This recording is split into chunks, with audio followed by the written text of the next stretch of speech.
আমি তারেক বলছি। জি আমি একটু আয়শা আসিয়ার জি আসিয়ার শরীর কেমন আছে এখন? ভালো না, রক্ত ব্লাড দিচ্ছে, ব্লাড দিচ্ছে। আচ্ছা আচ্ছা আচ্ছা আচ্ছা। তো আমি আমাদের ওখানে যারা নেতা কর্মী আছে, বিশেষ করে নয়ন আছে, ওখানে ওকে আমি বলেছি। আমাদের মাগুরায় যারা নেতৃবৃন্দ আছে তাদেরকে আমি বলেছি যে তারা আমার পাশে থাকবে, তারা আসিয়ার পাশে থাকবে, যাতে করে আসিয়ার ন্যায় বিচার পায়। জি আসিয়ার সাথে যারা অন্যায় করেছে তারা যাতে শাস্তি পায়। এই জন্য আমাদের অবস্থান থেকে আমরা চেষ্টা করব, যতটুকু সম্ভব আমরা চেষ্টা করব যাতে দেশের আইন অনুযায়ী আপনারা যাতে সঠিক বিচার জি করতে।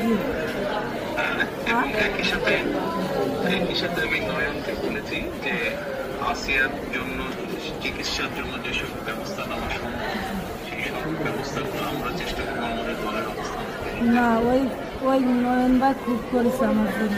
আমার যে ফুলাফান আছে ওরা সারা রাত যাবে, আমার জেনে যা লাগে সব দিচ্ছে। আমরা ওনার নির্দেশে করেছি।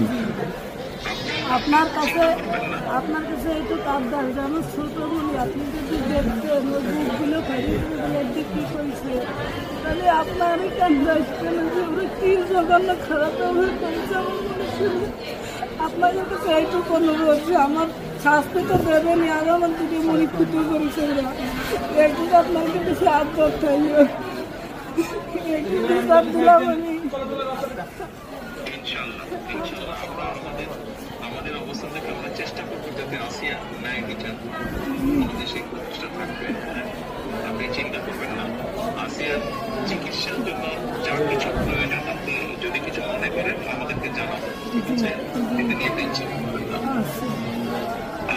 ভাই আসবে আমার সাথে। আমাদের লোকজন সবাই নেতারা আপনার পাশে, আসিয়ার পাশে তারা থাকবে। জি আছে নয়ন ভাই, আপনি নয়ন ভাই আছে, আপনি আছেন, আপনি তো সব দেখছেন, তারপরে আমার দেখতে কি দেয়। ইনশাআল্লাহ আসিয়া যাতে দ্রুত সুস্থ হয়। আমি তো ওই দোয়াই করি যাতে আমার বইটা বুঝি ফেরত আসে। ইনশাআল্লাহ টেনশন করবেন না, চিন্তা করবেন না, দেশের মানুষ আপনার পাশে আছে। দেখতেছি তুমি। আচ্ছা আচ্ছা বল। জি দোয়া করে, আর দোয়া করবেন আমার মেয়ের। ইনশাআল্লাহ দোয়া করি ভালো থাকেন। জি আসসালামু আলাইকুম। জি স্যার, আসসালামু আলাইকুম স্যার। আসসালামু আলাইকুম। আসসালামু আলাইকুম। আব্বা কার সাথে কথা বললেন?